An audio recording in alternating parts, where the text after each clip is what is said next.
तर भावानो, स्वागत आहे तुमचं आजच्या आपल्या ब्लॉग मध्ये. आता तुम्ही म्हणजे असं तोंडात नका वापा काढायला लागले. अशा तोंडात न अशा रुमालात पण वापा बाहेर येतो. घराटाच एवढा पडलेला काही काय सांगूच नका. आणि त्यात आमचं आजचं नियोजन झालं रायगडला जायचं. रायगडला बघा एवढ्या रात्रीचं दोघंच गेलतो, ती पण गेलतो टू व्हीलर वर. बघा अर्ध्या तासात नियोजन करून चाललो बघा बाहेर. आम्ही रायगडला चाललेलो कारण आपल्या डोक्यात आलं की काय सुट्टी नसतं. आणि त्यात इकडे आमच्याकडे काय थटतच नव्हता हो. माउंटेन ड्यू डरके माकी मावशी हे असलं पिऊन बघा डायरेक्ट आम्ही आलो महाबळेश्वर. आणि भावानं काय जरी पिलं नाही इथलं पुढचं काय दिसतच नाही बघा. जिकडे बघल तिकडे बघा सगळं दुःखच आहे. भावानं असल्या गारट्या असलं फुडालं नाही बघा. चेहरा स्माइल येते बघा आपल्या मनात. सुख हो सुख. त्यात घाटात गाडी चालवून आम्हाला बघा काळाचं बंद झालं. घाटात बाहेर आले पहिलंच दुकान गावलेला. आणि इकडे बघा बाहेर होते तेवढं असं डॉगीज बाय असा गारटून बसलेला बघा. तेवढ्यात बघा इकडे उशीर करायला नको म्हणलं. डॉगीज बायला म्हणलं हातात हात देऊन जाऊया म्हणलं. आपला डॉगीज बायचा हातात हात घेतला आणि डायरेक्ट पोचलो बघा रायगडवर. जय जय भवानी. जय शिवाजी हर हर महादेव.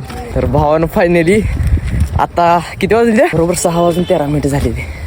रात्री किती निघलेलो? भावानं येऊ तर असलं आलतं नाही असं वाटत होतं की स्वर्गात झालं. तसं पण स्वर्गात चालतं बघा. आणि दिसत होतं असलं आणि असलं वातावरण झालं नाही काय सांगूच नका. आणि पब्लिक वर गेले गेले बघा महाराजांचं दर्शन झालं. खरंच बरं काय इतकं भारी वाटलं नाही बघून काय सांगूच ना. कोणाकोणाला महाराजांचं दर्शन झालं त्यांनी कमेंट करून नक्की सांगा. तेवढे बघा जरा इकडे पुढे जातोय तोपर्यंत असं वर जायला तसं उजेडच पडत होतं. आणि लोकेशन तर इतकं टॉप झालं का नाही काय सांगूच नका. सगळं बघल तिकडे धुकच होतं. ते पब्लिक आजचा ब्लॉग कसा वाटलाय कमेंट करून नक्की सांगा. चला भेटूया पार्ट 2 मध्ये.